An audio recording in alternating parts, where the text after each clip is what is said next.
Happy New Year, everyone. Yes, it's the first full week of 2022, and I know a lot of people are going to be reassessing their diets this week, and hopefully we'll be able to get you off on the right foot, at least off to a good start by taking a look at some of the food and supplement trends for 2022. What are you going to be looking at? What do you need for your diet? And here are some helpful tips that I hope will get you off on that right start. When we look into our crystal ball to get a glimpse of 2022, we're seeing the words functional, practical, sustainable a lot. It seems that there's been the midst of the pandemic has made a lot of people change the way they look at themselves, their health, and their future. These perspectives had a big impact on the trends for 2022, so here are the few of them. More immune support. Wow, it's almost like we talk about that a lot on this channel, so let's see what other people are thinking as well. Concerns about staving off colds and flus were once reserved largely for the beginning of the school year and the arrival of winter. No more, though, with the once a habit that consumers followed for a few months out of the year has turned into a year-round effort. I'm so glad that is now the big overarching theme for a lot of people out there. In 2022, consumers will be looking for researching and buying more supplements that support immune health, like vitamin D3, like zinc, like proper gut health, and probiotics, therefore helping that out as well, prebiotics, and a lot of other stuff that we talked about in late 2021, I guess. Their options will be plentiful, if not a bit overwhelming. In addition to buying standard vitamins and minerals, we can expose them to more herbal remedies, enzymes, probiotics, and other products that serve or services remain popular, including those that emphasize the importance of supporting gut health and microbiome for people of all ages. Wow, I just said that. New oats. All right, it appears 2022 will be the time to take an old classic, a really old, and give it a new identity. We're talking about oats, like the ones your grandmother used to make in the milk and sugar. Although oat milk and a few other oat-based foods already on the shelves, get ready for even more. Cool. Oats are attractive for several reasons. Their slender shape, their youthfulness, and their flexibility, right? Including that they are gluten-free, yes, in their pure, unadulterated form, versatile, high in fiber, yes, non-soluble fiber, the ones that really give you a good cleaning out, and help lower cholesterol and blood sugar. And don't be surprised if you start seeing a host of new oat-based foods, such as oat pizza dough. Yeah, that would make sense, because cauliflower pizza dough and a bunch of different cauliflower substitutes for traditional carbohydrate-based doughs. It's going to need a challenger in the field. So I'd imagine, yeah, oats, that makes sense. Pulled oats, oat-based chocolate, oat milk pudding, that's weird, and oat-based cheese and butter. Yeah, that seems very possible. Functional mushroom foods. All right, cool. Medicinal mushrooms as foods, therapeutics, and supplements have been around for a long time. Yeah, and they've been studied for just about as long as... but now there's a growing interest in using mushrooms as a functional ingredient in a whole array of foods ranging from snacks to beverages, desserts, protein powders, and energy bars. Yeah, I've seen them work their way into protein powders for a little while now. I just am unsure of the taste or quality, or really how much protein can be gleaned from mushrooms.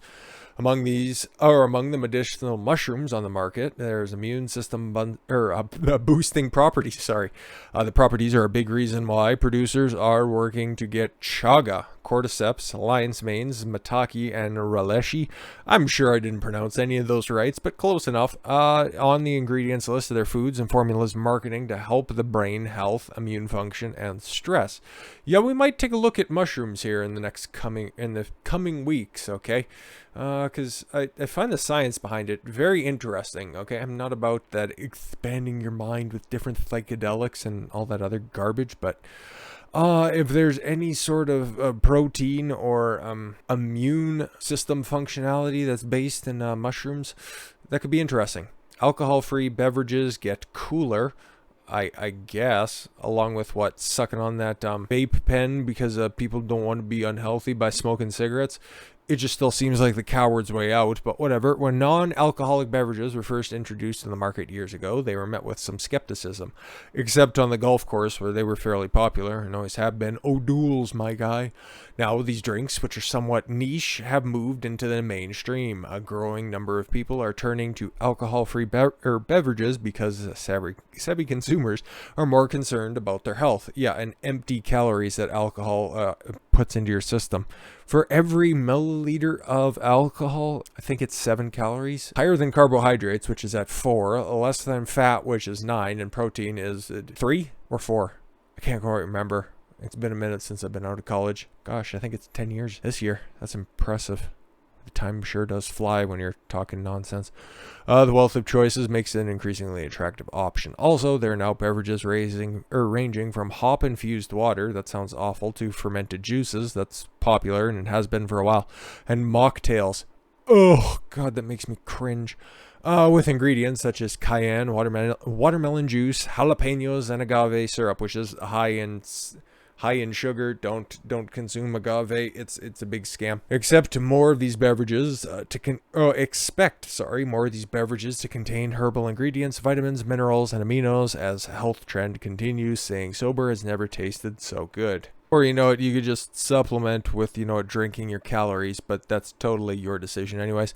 Real sugar, but better. What? Opinions on dietary sugar have been a wild roller coaster over the years. Yeah, mostly just bad. Eating and drinking too much added sugar has been shown to contribute to heart disease, diabetes, and obesity. Added sugar or just sugar in general? I'll let you decide. Plenty of videos on the subject. Artificial sweeteners have offered up a solution. Yes, good ones, not like aspartame, which gives you the old added lump in the old sculleroony. But mounting research suggests that they cause more problems than they solve. There it is. Fraught with health concerns, consumers tended to try natural substitutes such as monk fruit. Couldn't recommend it highly enough. Stevia, again, yeah, it's abundant and you don't need that much because it's so darn sweet, especially when you get the little drops. But sometimes it's hard to cook with, okay, from a cost analysis and then just acquiring enough to really do the proper job and then doing the proper calculations. But whatever, to get a lower calorie sweet fix, but forecasts a real sugar, although in modest amounts, are more sustainable and responsible resources. I don't like any of those gimmicky words. You're going to have to provide receipts for me on that one. In particular, they point to chocolate, where companies that are certified organic and fair trade are marketing dark chocolate with high cacao and very low sugar. Yeah, but you can also get them sweetened with stevia and monk fruit. So why not do that instead of just, putting in poison, a little white poison into your veins? As low as 3 grams per serving. However, since sugar is quite ubiquitous in our food supply, experts foresee consumers demanding real sugar that is responsibly sourced.